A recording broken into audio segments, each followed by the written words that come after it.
Hi everyone, Sam Alexander here from the Simplicity Institute. Welcome back to another presentation in the Ecological Civilisation series. If you haven't seen the introduction, there is a link above and in the description below. And if you'd like to be notified of forthcoming presentations, please subscribe to the channel, and as the kids say, smash that like button. In this series, I'll be trying to envision what a 21st century society might look like if it were based on the principle of sufficiency. Enough for everyone, forever. I believe this will involve reimagining the good life beyond consumer lifestyles and structurally moving away from growth-based economies.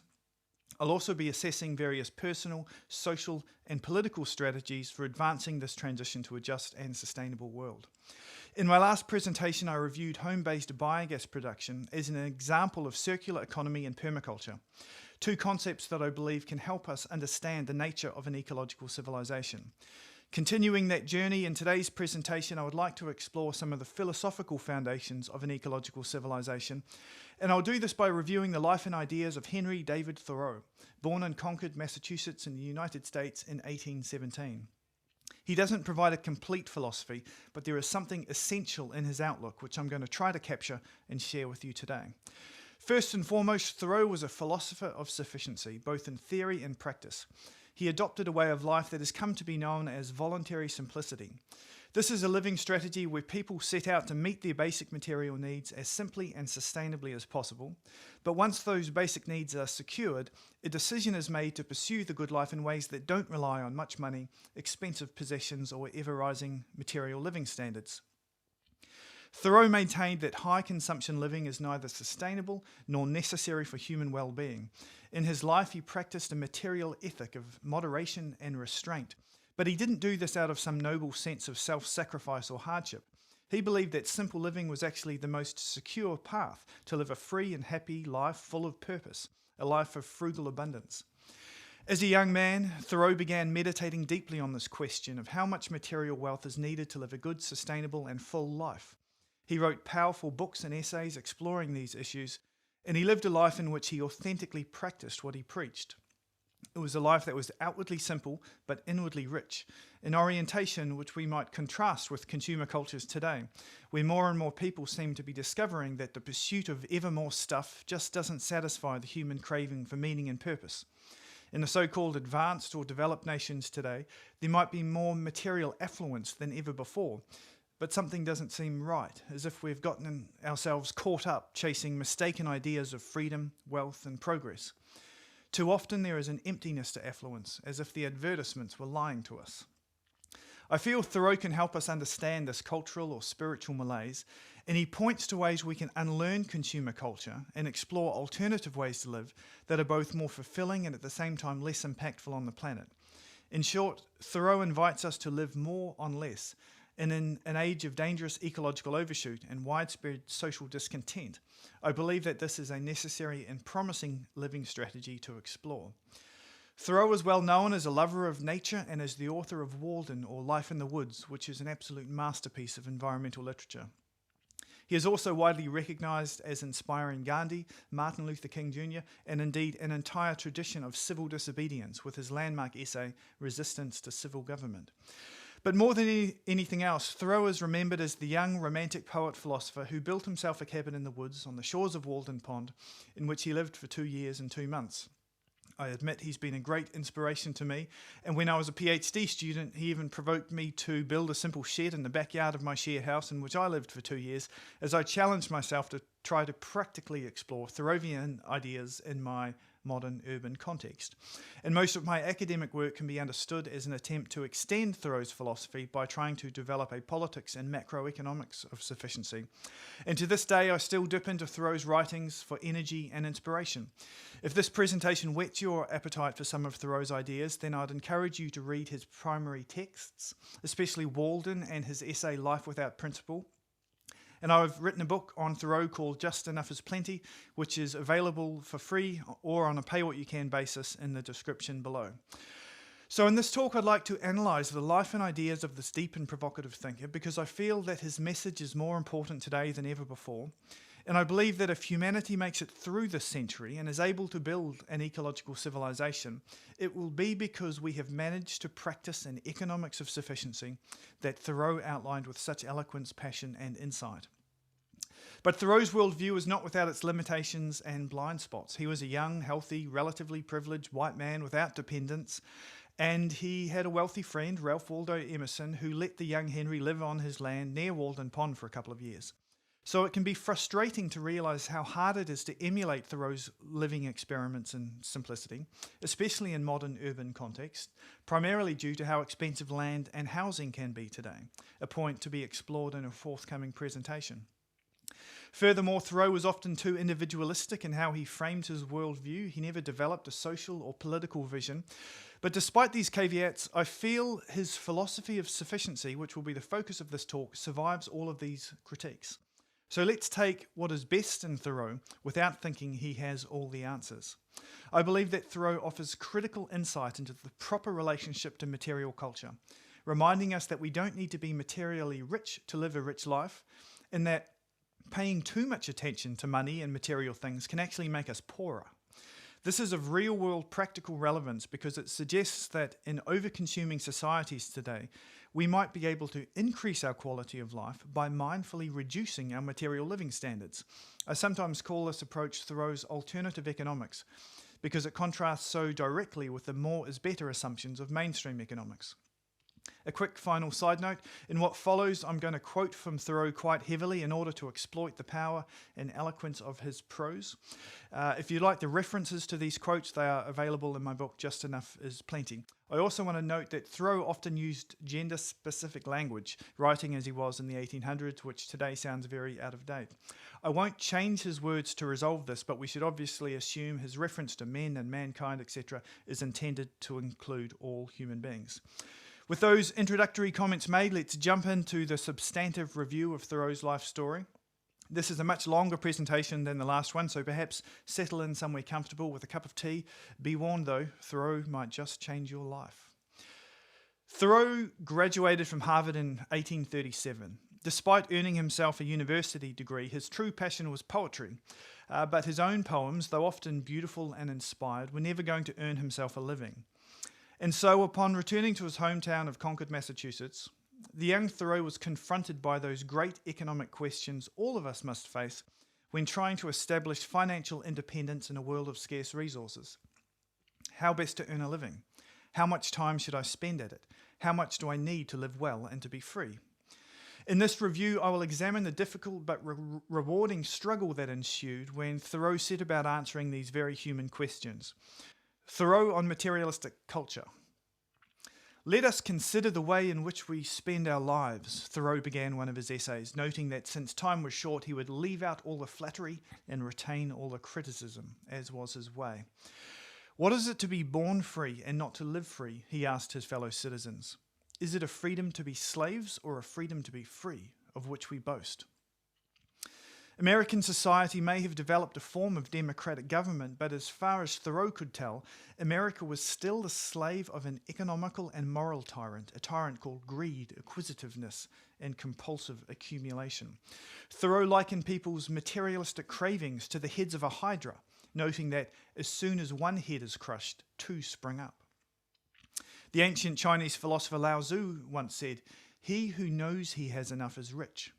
Thoreau was telling his contemporaries that they had enough, but that they did not know it, and so were poor. Always wanting more luxuries and comforts and never content with less, he felt that they did not understand the meaning of economy, did not understand that the cost of a thing is the amount of life which is required to be exchanged for it. He felt people's lives were being ploughed into the soil for compost, just to obtain splendid houses and finer clothing, etc. But as Thoreau was to insist, superfluous wealth can buy superfluities only. Indeed, he claimed that most of the luxuries and many of the so-called comforts of life are not only not indispensable, but positive hindrances to the elevation of mankind.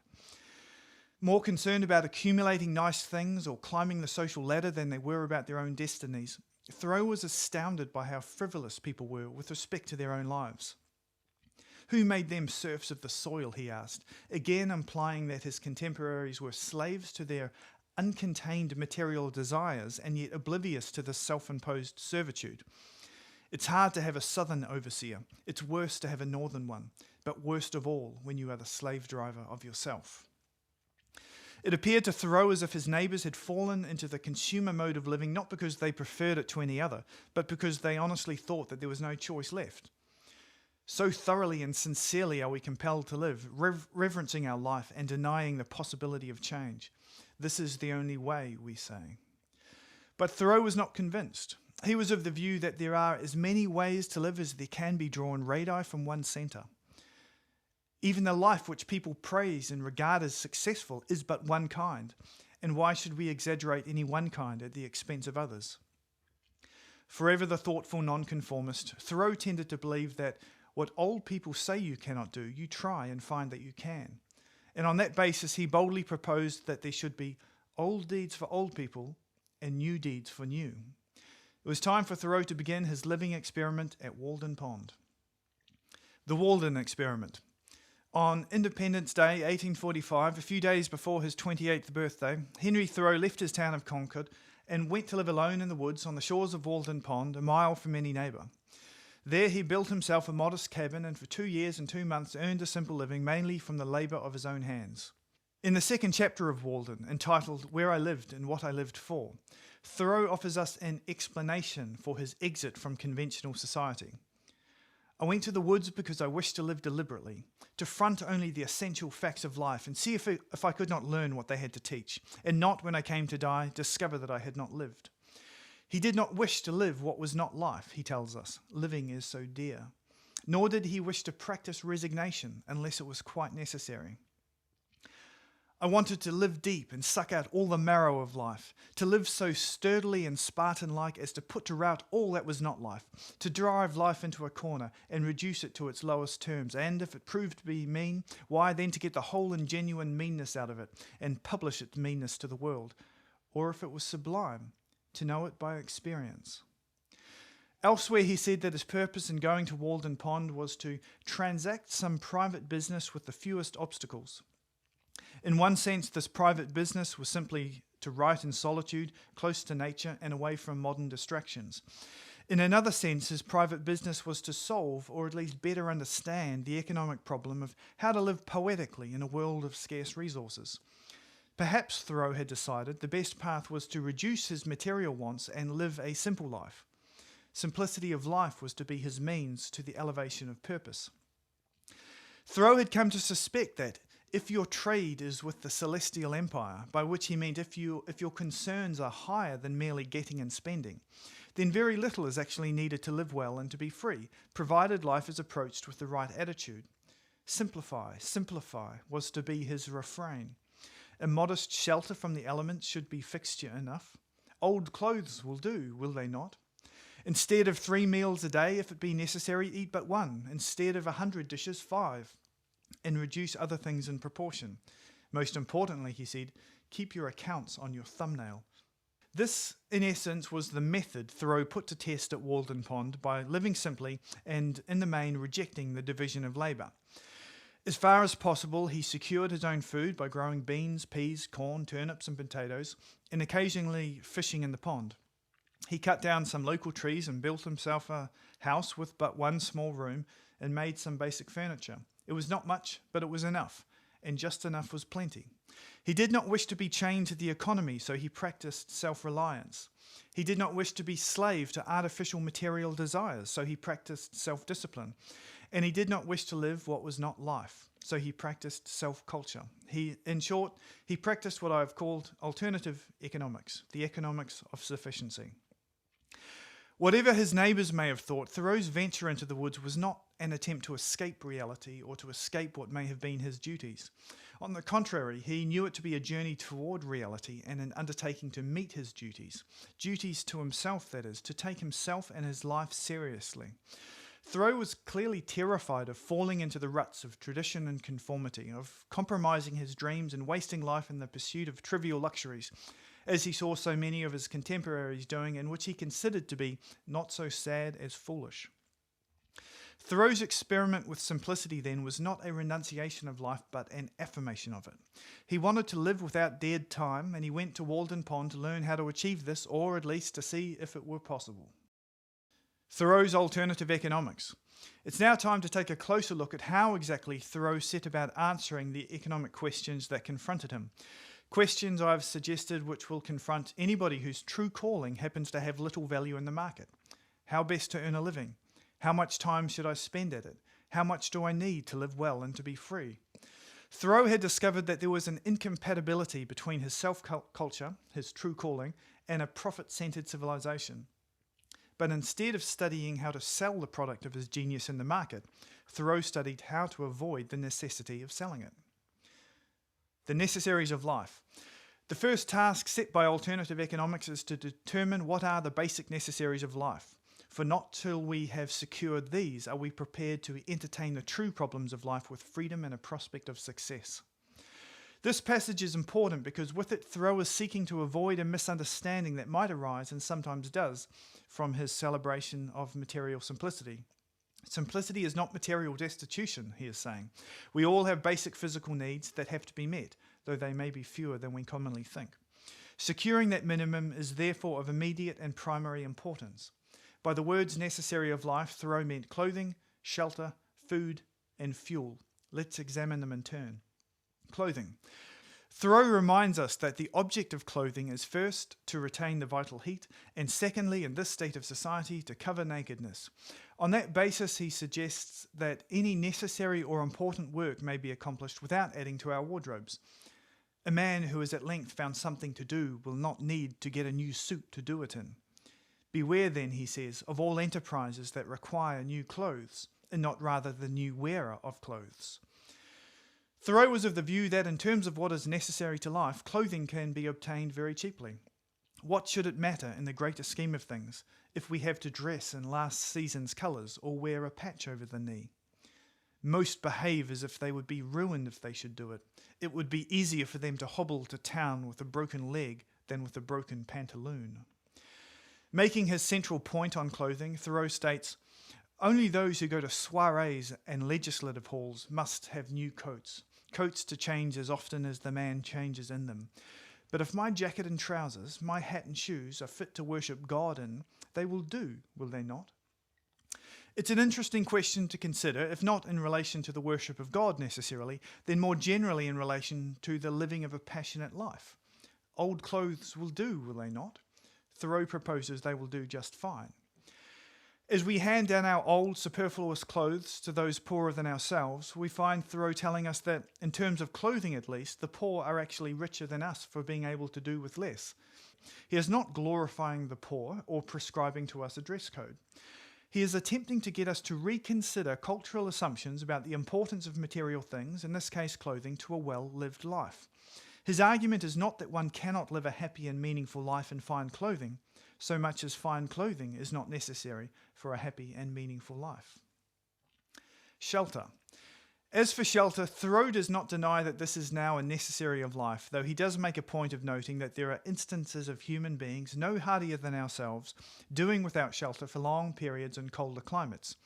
Assuming, however, that shelter is indeed a necessary of life, Thoreau proposes that we consider first how slight a shelter is absolutely necessary. He had seen American Indians in his town living in teepees of thin cotton cloth, which in the first instance could be constructed in a day or two at most, and taken down and put up in a few hours, and every family owned one. He had even seen a large box by the railroad, 6 feet long and 3 feet wide, in which the labourers locked their tools up at night, and it suggested to him that anyone who was hard pushed might get such a one for $1, and, having bored a few holes in it, to admit the air at least, get into it when it rained at night, and hook the lid down, and so have freedom in his love, and in his soul be free. Sleeping in a large toolbox. This will strike some as a ridiculous proposition, but Thoreau tells us he was far from jesting. An average house in his neighbourhood cost about $800 at the time, and Thoreau notes that to lay up this sum would take from 10 to 15 years of the labourer's life. Add the farm and one would have to spend 20, 30, 40 years toiling. More than half of one's life is easily spent. Would the American Indians have been wise to give up their teepees on these terms? It is in this context where Thoreau makes his alternative economics most explicit, expressing the core idea which we have already considered and for emphasis will consider again. If it is asserted that civilization is a real advance in the condition of man, and I think it is, though only the wise improve their advantages. It must be shown that it has produced better dwellings without making them more costly. And the cost of a thing is the amount of life which is required to be exchanged for it immediately or in the long run. On this basis, Thoreau suggests that when the farmer has got his house, he may not be the richer but the poorer for it, and it may be the house that has got him. Thoreau wanted to show at what sacrifice our more advanced dwellings were obtained, and to suggest that by living more simply, we may secure all the advantage without suffering any of the disadvantage. With this in mind, he went to Walden Pond with an axe, cut down some trees, and before long he had built himself a modest but sturdy cabin. Again exemplifying his alternative mode of economic analysis, Thoreau declared that, "I intend to build me a house which will surpass any on the main street in Concord in grandeur and luxury, as soon as it pleases me as much, and will cost me no more in terms of life than the present one." It appears then that Thoreau was perfectly content with his shelter, modest though it was. Did this not make him richer than a king who is dissatisfied with his palace? With a little more wit we could all be richer than kings, Thoreau implies, but unfortunately, most men appear never to have considered what a house is, and are actually, though needlessly poor, all their lives because they think they must have such a one as their neighbours have. Food. During his 2-year stay at the pond, as noted earlier, Thoreau grew for himself the bulk of the food he ate, beans especially, but also a few rows of peas, corn, turnips, and potatoes. He drank water. From this experience, he learned, among other things, that it cost incredibly little trouble to obtain one's necessary food, and that a man may use as simple a diet as the animals and yet retain health and strength. By simplifying his life and practicing self-reliance, Thoreau believed that he was more independent than any farmer he knew. "I was not anchored to a house or a farm, but could follow the bent of my genius, which is a very crooked one, every moment." This passage is significant because it shows that Thoreau's living experiment was meeting with some real success. He had gone into the woods, after all, to confront that vexed question of how to earn an honest living and still have freedom for his proper pursuits. And a life of simplicity and self-reliance was proving to be a promising response. Growing his own food, we see, was an important part of that response. But Thoreau's reasons for living simply go deeper even than securing his independence and freedom. Allowing others to grow food for him, even if it were more efficient or economic to do so, would have disconnected him from the land, from the direct contact with nature, that is, from the elemental source of both his material and spiritual nourishment. And Thoreau would have no truck with that. He did not just want the beans to eat, he also wanted the experience of cultivating them. In a chapter of Walden called the Beanfield, he gives us an insight into the nature of his labours. Being outside, he tells us, working up a sweat under the morning sun and sky, hoeing the beans in the fresh country air, yielded an instant and immeasurable crop. At such times, he notes somewhat cryptically, "It was no longer beans that I hoed," suggesting, we can suppose, that he was cultivating not so much the land as his own soul. Beyond the necessaries, how much is enough? So there we have it, a very brief overview of Thoreau's essential views on clothing, shelter, and food. We saw that he also listed fuel as a necessary of life, a need which he met easily by collecting the fallen branches from around his house and the driftwood from the pond.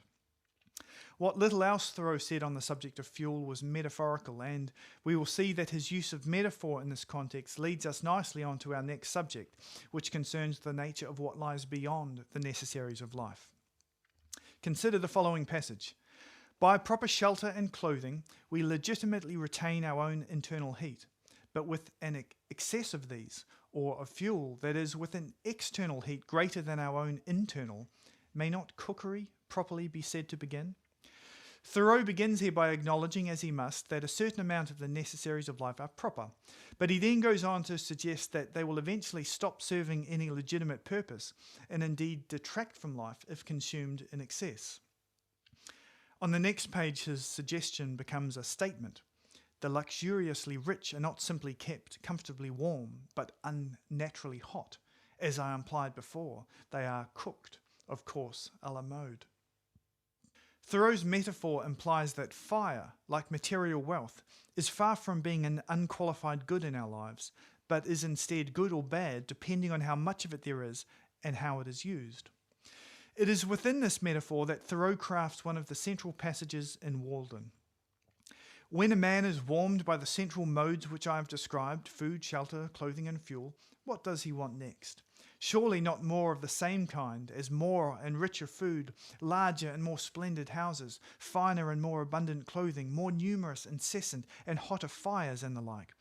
When he has obtained those things which are necessary to life, there is another alternative than to obtain superfluities, and that is to adventure on life now, his vacation from humbler toil having commenced. Let's take some time to unpack Thoreau's insight here. The unstated background point is that we must first secure the necessaries of life, for without them we die. This background point is important but trite. When we have secured the necessaries of life, however, we are suddenly confronted by what Thoreau earlier called the true problems of life with freedom and a prospect of success. That is, we are faced with the question of whether to keep on pursuing material things beyond what is necessary or to do something else with our lives. Thoreau was so critical of his contemporaries because to him they rarely seemed to face this question, and instead thoughtlessly spent their whole lives accumulating material superfluities, richer foods, splendid houses, finer clothing, hotter fires, etc., as if that were the only way to live. It's a fool's life, he asserted bluntly, as they will find when they get to the end of it, if not before. But there is an alternative, Thoreau insists, and that is to adventure on life now, our vacation from humbler toil having commenced. Thoreau, however, must not be misunderstood here either. He is not proposing that we only ever work to obtain the gross necessaries of life and no more.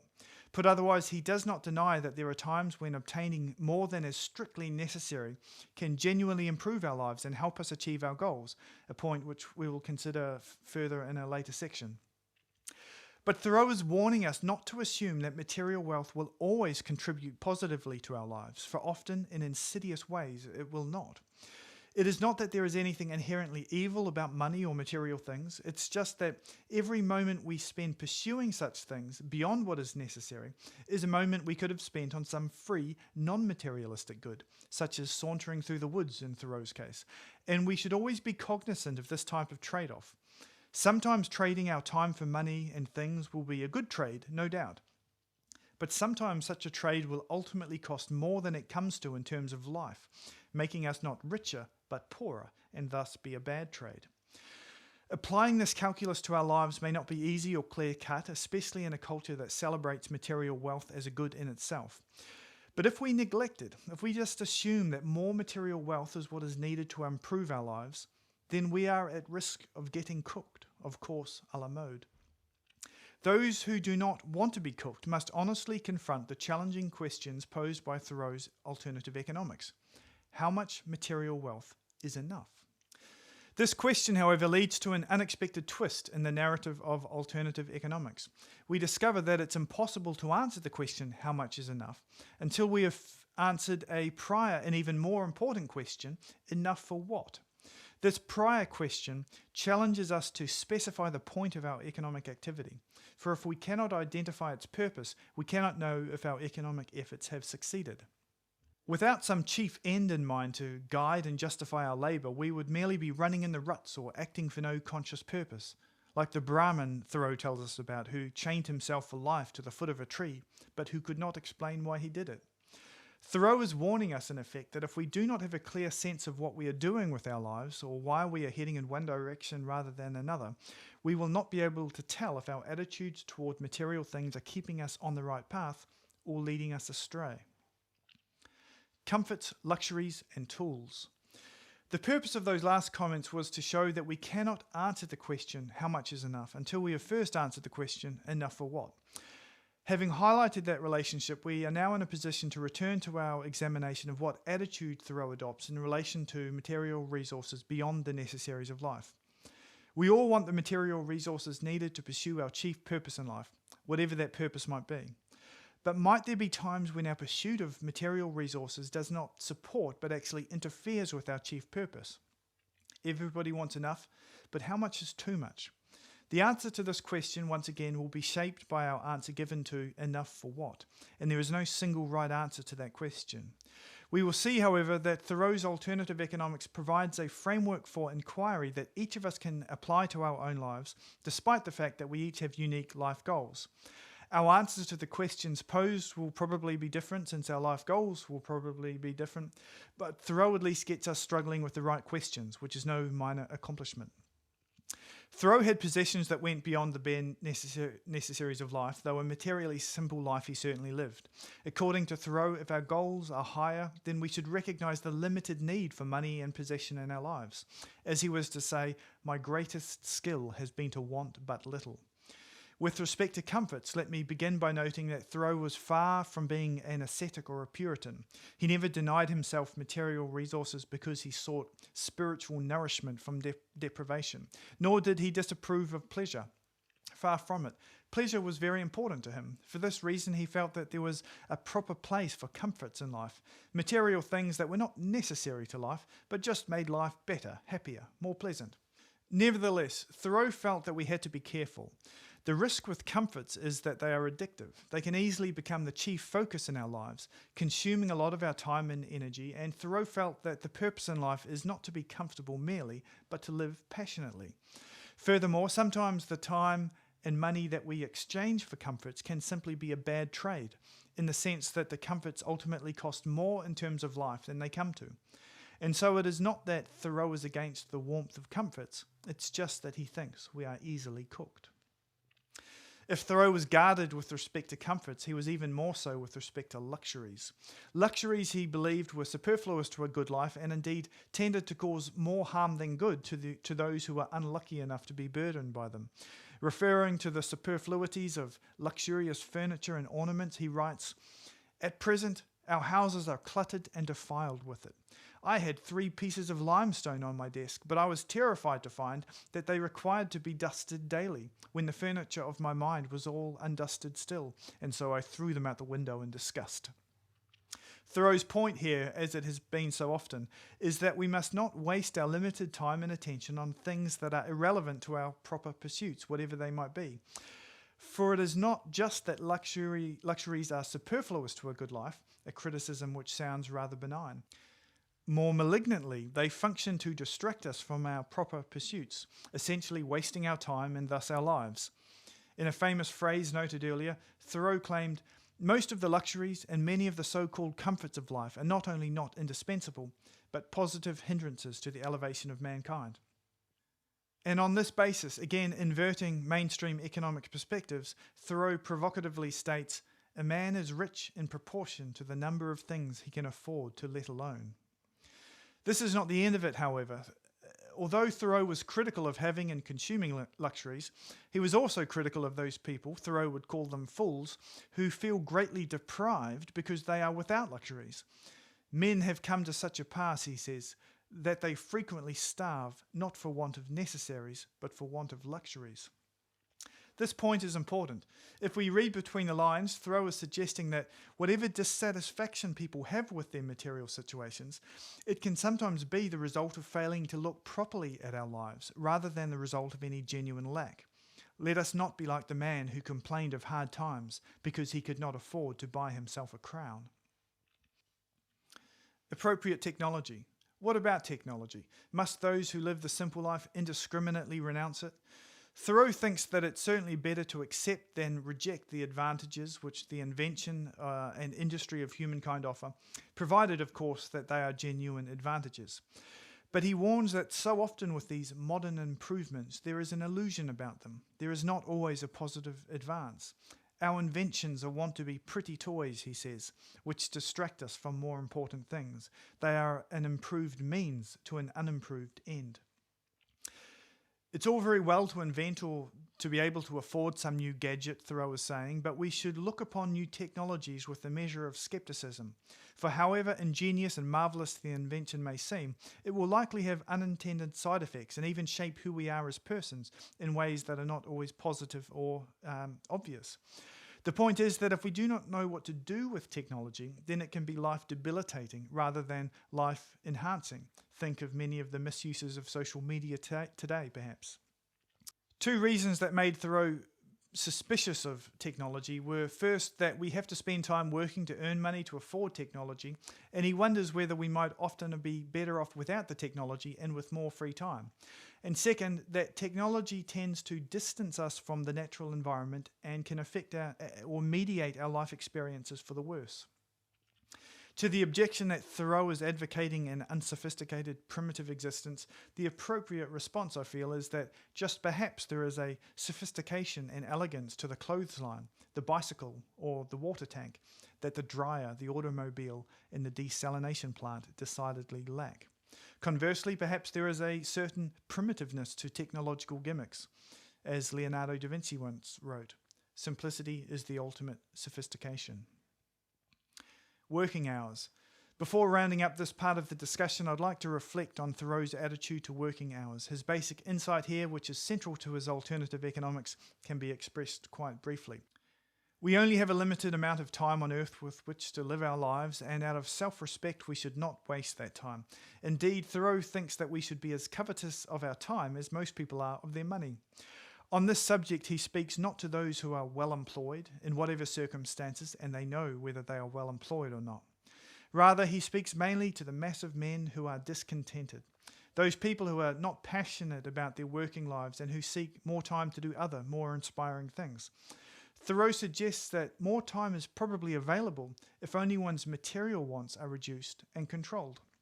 Conversely, he warns that if one's material wants are allowed to creep up indefinitely, then one's working week will never decline and may even increase despite considerable increases in wealth and advances in technology. This self-imposed labour of Sisyphus is one to which so many seem to have been condemned. But fortunately, there is an alternative path to follow, a simpler way, Thoreau is suggesting. Why not minimise and then stabilise one's material wants and work less? In the same vein, instead of converting increases in income and productivity into more comforts and luxuries merely, as most do, why not convert those increases into more free time instead? It's well worth considering. During his experiment, Thoreau discovered, and let this give us a moment's pause, that in living a life of voluntary simplicity, he could meet all the expenses of living by working about 6 weeks in a year. This left him with the whole of his winters, as well as most of his summers, absolutely free. Having thus secured his freedom, which is what he sought, he had no reason to envy, and indeed had reason to pity, the successful capitalists, merchants, shopkeepers, mechanics, farmers, lawyers, doctors, who were money rich but time poor. In one of his more acidic moments, which is saying something, Thoreau even commented that those who spent their time earning superfluous money deserved some credit for not having all committed suicide long ago. Their highest duty in life to accumulate money. Does any divinity stir within them, Thoreau wondered? What are their destinies worth to them compared with money? Thoreau's central insight here on the subject of working hours is powerfully captured in the following passage. Those slight labours which afford me a livelihood, and by which it is allowed that I am to some extent serviceable to my contemporaries, are as yet commonly a pleasure to me, and I am not often reminded that they are a necessity. So far I am successful. But I foresee that if my wants should be much increased, the labour required to supply them would become a drudgery. I wish to suggest that a man may be very industrious, and yet not spend his time well. From the perspective of alternative economics, are we doing good business by always trading our time for a higher material living standard? Are we forced by the curse of labour to work so much? Or are we freer than we think we are? Thoreau's view on the matter is perfectly clear. I am convinced, both by faith and experience, that to maintain oneself on this earth is not a hardship but a pastime, if we will live simply and wisely. This is perhaps the most important lesson that he learned while living in the woods, and it was a lesson that stayed with him for the rest of his life. After Walden. On 6 September 1847, Thoreau left his cabin at Walden Pond and again took up residence in Concord, where he remained for the rest of his years a sojourner in civilized life. Though he always lived a life of voluntary simplicity, he came to accept that industrial capitalism was an impersonally dictated social order within which he had to live, however much he despised it. Since his material needs were so few, however, for a long time he found that he barely had to work 1 month each spring and fall to support himself. At the beginning of his life, as at the end, Thoreau was very careful not to be seduced into exchanging his precious time for an insufficient amount of comforts and luxuries. During his time at the pond, Thoreau had learned by experience that very little is actually needed to live well and to be free, if only life is approached with the right attitude. Furthermore, he had cultivated a deep understanding of the essential facts of life and developed a genuine love of simplicity. All this meant that he was able to live with an inexpressible confidence and a calm trust in the future, knowing that if he were ever to lose all his possessions, he would be nearly as well off as before. Thoreau, it seems, by successfully prosecuting an inward voyage, was able to learn to live in acquisitive society and yet above it, liberated from imprisonment within its values. Conclusion. So ends our examination of Thoreau's living experiment at Walden Pond and the alternative economics that he practiced there. Or does this examination by its very nature have no end? After all, living a life of sufficiency, especially in modern urban contexts, involves solving some of the problems of life not only theoretically but practically also. And this is not so much a destination as it is an ongoing creative process. My review has left an enormous amount unsaid necessarily, and perhaps the discussion has raised more questions than it has answered. But perhaps that's how Thoreau would have wanted it. He was not interested in giving us detailed instructions on how to live a simpler life, nor did he want us to save the trouble of thinking for ourselves. Rather, he wanted to stoke the fire in our souls and inspire us with ideals. Ever since he was a young man, Thoreau believed that the object of life was something else than acquiring property, and that true success did not consist in much money, many houses, but in trying to better our condition in a higher sense than this. He had no desire to succeed in the desperate measure of getting rich or comfortable merely. Thoreau calls on us to explore a simpler way of life by adopting a new frame of mind and acting upon it with creativity and conviction. Doing so may not be easy, of course, since it will involve moving in the opposite direction to where most of humankind is marching.